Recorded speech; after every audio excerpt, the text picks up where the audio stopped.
বন্ধুরা, একটা দেশের মানুষ যখন নিজের সরকারের বিরুদ্ধে রাস্তায় নামে আর বলে যে আমরা তোমাদের অংশ নই, তখন বোঝা যায় পরিস্থিতি কতটা ভয়াবহ হয়ে উঠেছে। আর ঠিক এমনই এক অস্থির পরিস্থিতির মধ্য দিয়ে যাচ্ছে পিওকের মানুষজন।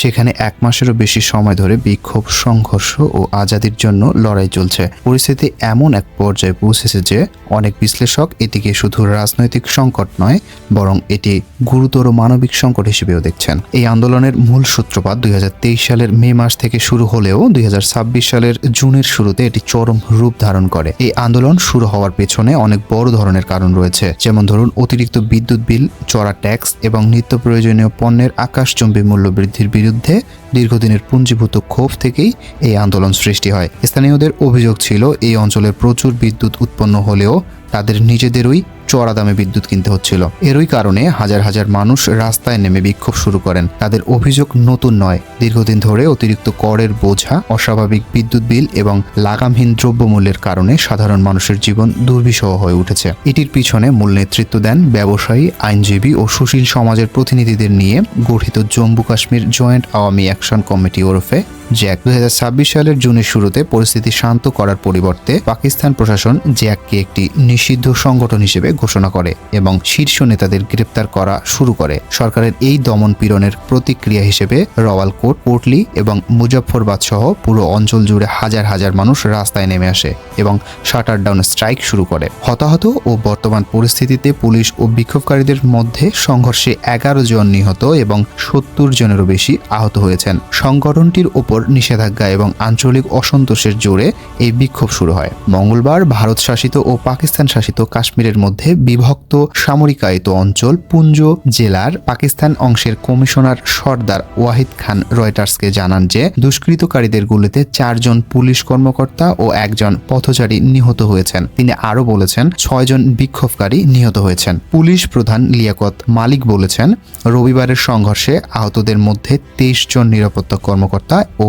50 জন বিক্ষোভকারী ছিলেন। বিক্ষোভের পরে এই পরিস্থিতি স্থানীয় জনগণের ক্ষোভকে আরও তীব্র করে তুলছে। এই সংকটের আসল ধাক্কাটা লেগেছে সাধারণ মানুষের নিত্যদিনের জীবনযাত্রার উপর। আন্দোলনের দমনের অংশ হিসেবে পাকিস্তান প্রশাসনের নেওয়া বিভিন্ন পদক্ষেপের কারণে পরিস্থিতি আরও নাজুক হয়ে পড়ে। খাদ্য ও নিত্যপণ্যের তীব্র সংকট, রাস্তাঘাটে অবরোধ, সর্বাত্মক ধর্মঘট এবং প্রশাসনের কড়া নজরদারির কারণে আটা ও গমের মতো অতি প্রয়োজনীয় খাদ্য সামগ্রীর তীব্র ঘাটতি দেখা যাচ্ছে। সরবরাহ বন্ধ হয়ে যাওয়ায় স্থানীয় বাজারে যেটুকু পণ্য অবশিষ্ট ছিল সেগুলোর দাম সাধারণ মানুষের নাগালের বাইরে চলে যায়। ফলে 1000 টাকা মূল্যের আটা 1000 থেকে সরাসরি 3000-এ পৌঁছে গেছে। চিকিৎসা ও ওষুধের সংকটও দেখা যায়। এলাকাভিত্তিক লকডাউন এবং যাতায়াতে কঠোর নিষেধাজ্ঞার কারণে হাসপাতাল ও ফার্মেসিগুলোতে জরুরি ওষুধের সরবরাহ বন্ধ হয়ে যায়, যা সাধারণ ও অসুস্থ মানুষের দুর্ভোগ কয়েক গুণ বাড়িয়ে দেয়। আন্দোলন রুখতে এবং খবর ছড়ানো বন্ধ করতে প্রশাসন টানা কয়েকদিন ওই অঞ্চলের ইন্টারনেট ও মোবাইল সেবা সম্পূর্ণরূপে বন্ধ করে দেয়। এর ফলে অবরুদ্ধ মানুষজন বাইরের পৃথিবীর সাথে যোগাযোগ করতে পারছিলেন না।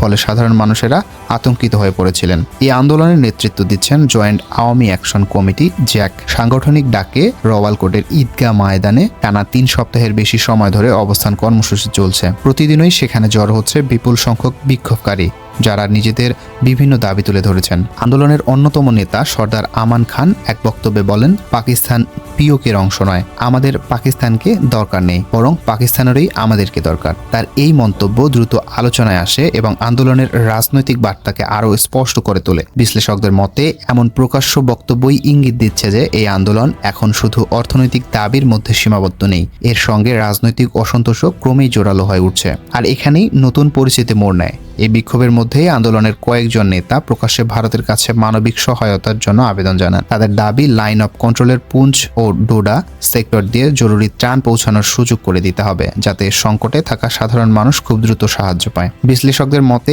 এই ধরনের আবেদন অত্যন্ত তাৎপর্যপূর্ণ, কারণ কয়েক দশকের মধ্যে এই প্রথমবার পিওকে আন্দোলনের নেতারা মানবিক সহায়তা চাইলেন ভারতের কাছে।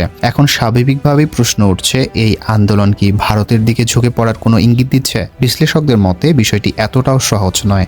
শুরুতে এই আন্দোলনের মূল লক্ষ্য ছিল প্রশাসনিক সংস্কার, অতিরিক্ত কর কমানো, বিদ্যুতের উচ্চ বিল নিয়ন্ত্রণ এবং নিত্য প্রয়োজনীয় পণ্যের দাম কমানো। কিন্তু সময়ের সঙ্গে সঙ্গে পরিস্থিতি বদলে যেতে থাকে। বিক্ষোভ দমনে পাকিস্তানের কঠোর অবস্থান এবং নিরাপত্তা বাহিনীর অভিযানে অভিযোগ আন্দোলনকেও আরও বিস্তৃত করে তোলে। ফলে শুধু অর্থনৈতিক ও প্রশাসনিক দাবি নয়, এখন আন্দোলনের একটি অংশের রাজনৈতিক অধিকার, আত্মনিয়ন্ত্রণ এবং ভবিষ্যৎ নিয়ে নতুন প্রশ্ন সামনে আসছে। এখন প্রশ্ন হলো, পাকিস্তান কেন এত কঠোর হচ্ছে? এর উত্তর খুঁজতে হলে দেশটির বর্তমান অর্থনৈতিক পরিস্থিতির দিকে নজর দিতে হবে। দীর্ঘদিন ধরে অর্থনৈতিক সংকটে রয়েছে পাকিস্তান।